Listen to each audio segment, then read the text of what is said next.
10ই March 2024 আমরা এক সপ্তাহের ব্যবধানে ব্রিগেড চলো সমাবেশ করে 10 থেকে 12 লাখ লোক নিয়ে ব্রিগেড ভরিয়ে দেখিয়ে দিয়েছিলাম তৃণমূল কংগ্রেসের সাংগঠনিক শক্তি। সেই দিনকে তৃণমূল কংগ্রেস বলেছিল জনতার গর্জন, বাংলা বিরোধীদের বিসর্জন। এই বিজেপিকে বাংলা বিরোধী প্রথম কে বলেছে? তৃণমূল কংগ্রেস বলেছে, মমতা বন্দ্যোপাধ্যায় বলেছে, আমরা বলেছি।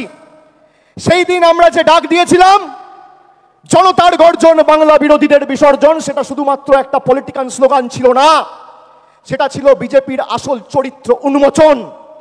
যে বিজেপি 2019 সালের নির্বাচনের প্রাক্কালে এই উত্তর কলকাতায় ঈশ্বরচন্দ্র বিদ্যাসাগরের মূর্তি ভেঙেছিল, যে বিজেপির নেতারা কবিগুরু রবীন্দ্রনাথ ঠাকুরকে বামপন্থীর প্রোডাক্ট বলে, যে বিজেপির নেতারা বাংলার কৃষ্টি সংস্কৃতি নিয়ে তাচ্ছিল্য ব্যঙ্গ বিদ্রুপ করে, যে বিজেপির নেতারা ইলেকশনে ময়দানে লড়াইয়ে জিততে না পেরে গরিব মানুষকে ভাতে মারার পরিকল্পনা, ষড়যন্ত্র, নির্লজ্জ প্রচেষ্টা করে বাংলার মানুষের টাকা গায়ের জোরে গাজোয়ারি করে আটকে রাখে, সেই বিজেপির একটাই পরিচয়, এই বিজেপি বাংলা বিরোধী। আজকে যদি কেউ বাংলায় কথা বলছে, কিসের এত আপনাদের গায়ে জ্বালা, কেন এত গাত্রদাহ? বাংলায় জিততে পারেননি বলে। আমি তো আগের মাসে সভা করেছিলাম ডায়মন্ড হারবার থেকে, বলেছিলাম 50 পেরোবে না বিজেপি।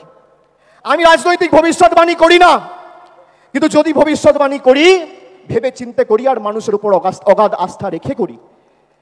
আমি আপনাদের দায়িত্ব নিয়ে বলছি, যেভাবে এরা বাংলার মানুষকে লাঞ্ছিত, নিপীড়িত, অত্যাচারিত, অপমানিত, শোষিত করেছে দিনের পর দিন, খালি নিজের ঔদ্ধত্য, অহংকার আর দম্ভের কারণে যে কটা ছাইপাস আর গুটি কয়েকটা বাংলা বিরোধী পড়ে রয়েছে, তাদেরকে ঝেঁটিয়ে বিদায় দিয়ে আমাদের বঙ্গোপসাগরে ফেলতে হবে। আজ থেকে 32 বছর আগের 21শে জুলাই সচিত্র পরিচয়পত্রের দাবিতে 13 জন নিজের প্রাণ দিয়ে ভারতবর্ষের প্রতিটা মানুষের গণতান্ত্রিক অধিকার ফিরিয়ে দিয়েছিল। 2025-এর 21শে জুলাই আজও যদি ইলেকশন কমিশনের কারচুপি রুখতে তৃণমূল কংগ্রেসের কর্মী সমর্থকদের রাস্তায় নেমে প্রাণ দিতে হয়, আমরা দেবো। দরকার হলে মমতা বন্দ্যোপাধ্যায়ের অনুমতি নিয়ে দিল্লিতে বৃহত্তর আন্দোলন তৃণমূল কংগ্রেস করবে। বাংলার ভোটার লিস্টে আমরা কারচুপি করতে দেবো না।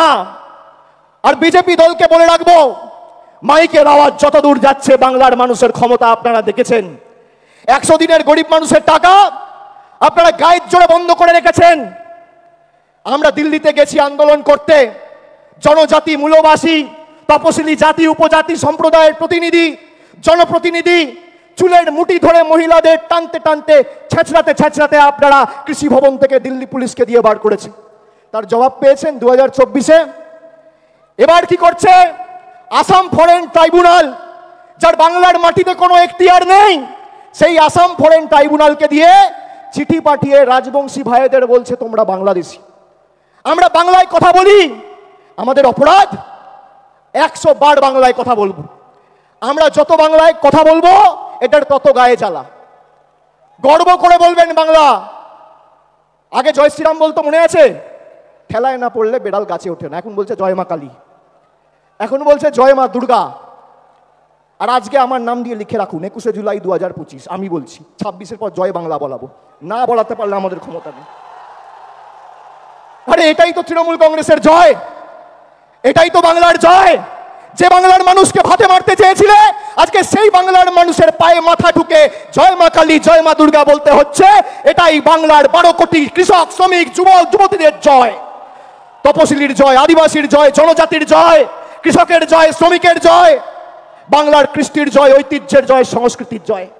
যে দুর্গাপুজোর কমিটিগুলোর পিছনে ইনকাম ট্যাক্স লাগিয়ে দুর্গা মণ্ডপগুলোকে অপমানিত করেছিলে, দুর্গাপুজো বন্ধ করতে চেয়েছিলে, আজকে সেই বাংলার মাটিতে দাঁড়িয়ে জয় শ্রীরামকে বর্জন করে জয় মা দুর্গা বলতে হচ্ছে।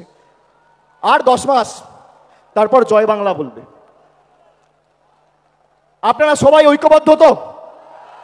আপনারা বলুন, যে বাংলা ভারতবর্ষকে স্বাধীনতা সংগ্রামে পথ দেখিয়েছে, নবজাগরণে পথ দেখিয়েছে, আমাদের কবি সাহিত্যিক কবিগুরু রবীন্দ্রনাথ ঠাকুর, বঙ্কিমচন্দ্র চট্টোপাধ্যায়, যারা ভারতবর্ষের আত্মাকে শব্দের মাধ্যমে, সাহিত্যের মাধ্যমে, কবিতার মাধ্যমে রূপ দিয়েছেন, যে বাংলার বিপ্লবীরা রাসবিহারী বসু থেকে শুরু করে বাঘা যতীন, ক্ষুদিরাম বসু, যারা শুধুমাত্র বাংলা নয়, গোটা উপমহাদেশে আন্দোলনের প্রদীপ জ্বালিয়ে ভারতবর্ষে দৃষ্টান্ত স্থাপন করেছে। তারা যে ভাষায় কথা বলে সেই ভাষায় অপমান। 2021-এর আগে বলেছিলাম খেলা হবে, এবার বলছি পদ্মফুল উপড়ে ফেলা হবে, পদ্মফুল উপড়ে ফেলা হবে। যে কজন আবর্জনা রয়েছে শপথ নিন, নিজের বুথে ফেরত গিয়ে মানুষকে বলতে হবে যে আমাদের টাকা পয়সা, রাস্তাঘাটের, জলের, আবাসের টাকা আটকে রাখা শুধু নয়, বাঙালিকে মাছ খাওয়া নিয়ে খালি ব্যঙ্গ বিদ্রুপ করা নয়। বাংলায় কথা বললে বিজেপির নেতা আসামের মুখ্যমন্ত্রী বলছে বাংলাদেশি। আজকে বলুন প্রায় 15 দিন হয়েছে এই বিজেপির নেতারা দিল্লির দায়িত্বে, দেশের দায়িত্বে, যারা দলের দায়িত্বে রয়েছে, প্রধানমন্ত্রী থেকে শুরু করে স্বরাষ্ট্রমন্ত্রী, বিজেপির সর্বভারতীয় সভাপতি, কি ব্যবস্থায় হিমন্ত বিশ্ব শর্মার এগেনস্টে নিয়েছে।